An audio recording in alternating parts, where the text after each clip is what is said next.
যে দেশের প্রধানমন্ত্রী তার কন্যা তাদেরই ইজ্জত রাখা হয় না, সে দেশে সাধারণ মানুষ আমাদের অবস্থা কি এটা আর না বললাম। আমরা এখন দুইটা সমাজে বাস করি, একটা হলো ভার্চুয়াল সোসাইটি আর একটা হলো অ্যাকচুয়াল সোসাইটি। সো ভার্চুয়াল সোসাইটিতে করোনা মহামারীর পরে সবচেয়ে বড় যে মহামারীটা হাজির হয়েছে সেটার নাম হলো ফটোকাট মহামারী। কোনো লোকের আর ইজ্জত নাই। আপনি যদি একটা নির্দিষ্ট দলের পক্ষে কথা না বলেন তাহলে আপনি দালাল, আপনার ইজ্জত রাখা হবে না। যে দেশের প্রধানমন্ত্রী তার কন্যা তাদেরই ইজ্জত রাখা হয় না, সে দেশে সাধারণ মানুষ আমাদের অবস্থা কি এটা আর না বললাম। আপনি দেখবেন সোশ্যাল মিডিয়া, হ্যাঁ আমরা যেটা বারবার বলি, প্রধানমন্ত্রী তারেক রহমানের কাজের সমালোচনা আপনি করেন, কিন্তু ব্যক্তি তারেক রহমানের অনার কোড আপনাকে রক্ষা করতে হবে।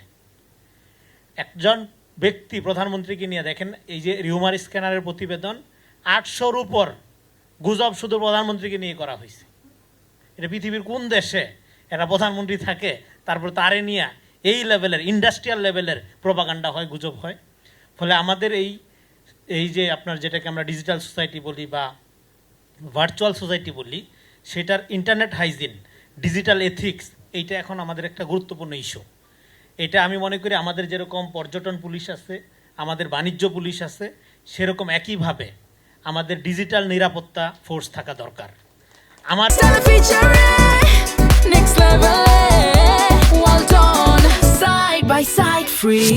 বিরুদ্ধে সকালবেলা ঘুম থেকে উঠে দেখি হাজার হাজার ফটো কার্ড।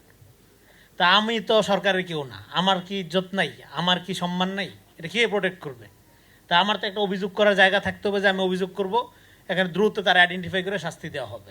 অকথ্য ভাষায়, ভাষার কথা শিবলি ভাই বললো, এগুলি আমি আর না বললাম। হ্যাঁ, আমরা একটা লম্বা সাপ্রেশনের মধ্যে ছিলাম। দেখেন, ফ্রিডম অফ স্পিচের কথা আমরা বলি, কিন্তু ডেমোক্রেসিতে যে কোনো রকম ফ্রিডম আসে with responsibility. Without responsibility freedom থাকে শুধু জঙ্গলে। এবং আরেকটা কথা বলি, ডেমোক্রেটিক সোসাইটিতে ফ্রিডম অফ স্পিচের সাথে হোয়াট নট টু সে, এটাও খুব ইম্পর্টেন্ট।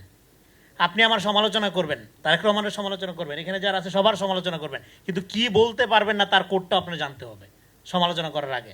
সমালোচনা তো শুরু হইতে পারে না শুয়োরের বাচ্চা দিয়া, তার মানে আপনি জানেন না কিভাবে কথা বলতে হয়।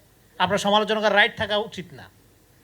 Freedom of speech always require what not to say. এটা যারা জানে না তারা আজকে সোসাইটিকে বিষাক্ত করে তুলছে। ফলে আমি মনে করি এই সরকার এনাফ ধৈর্যশীলতার পরিচয় দিচ্ছে। সরকারের সমালোচনা করার জন্য আগে তো সমালোচনা পরিবেশ তৈরি করতে হবে, যেখানে ভুয়া ফটোকার সরকার প্রশংসা করলেও খারাপ, মানে সরকার ভালো কাজ করলেও খারাপ, খারাপ কাজ করলেও খারাপ, সেখানে তো আপনি সরকারের সমালোচনা করার জায়গায় রাখছেন না।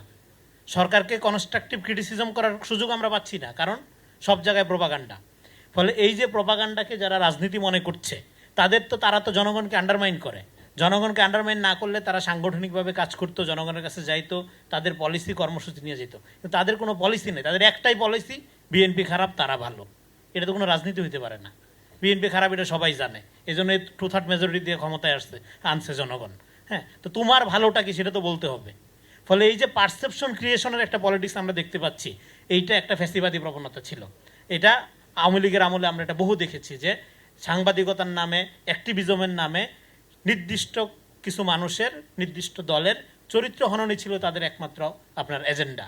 ফলে এই জায়গার থেকে আপনার যদি গণতন্ত্র কায়েম করতে হয়, তাহলে সোসাইটিতে গণতান্ত্রিক ভ্যালুজ, মূল্যবোধ আগে ফিরায় আনতে হবে। সেইটা ফিরায় আনার জন্য আমাদের প্রথম কাজ হলো, আজকে দেখেন নারীরা সবচেয়ে বেশি ভিকটিম অনলাইনে, সোশ্যাল মবের শিকার, মানে আপনার ডিজিটাল মবের শিকার। এবং এই ডিজিটাল মব কি করছে, আপনার অ্যাকচুয়াল সোসাইটিতে ভায়োলেন্সের পরিবেশ ডাইকে আনছে। এবং যারা এই যে বট আইডি এবং বিভিন্ন রকম কৃত্রিমভাবে চরিত্র হননকে একটা ইন্ডাস্ট্রিয়াল লেভেলে নিয়ে গেছে, তাদেরকে প্রতিরোধ না করতে পারলে সমাজে গণতান্ত্রিক মূল্যবোধের বিস্তার লাভ করবে না এবং সমাজের গণতন্ত্র শক্তিশালী হবে না। ফলে আমি মনে করবো এখানে যারা স্টেক হোল্ডার আছেন, আয়োজক, সরকার এবং আপনারা যারা আছেন, আপনারা প্রত্যেকের জায়গা থেকে এই ব্যাপারে সোচ্চার ভূমিকা পালন করবেন।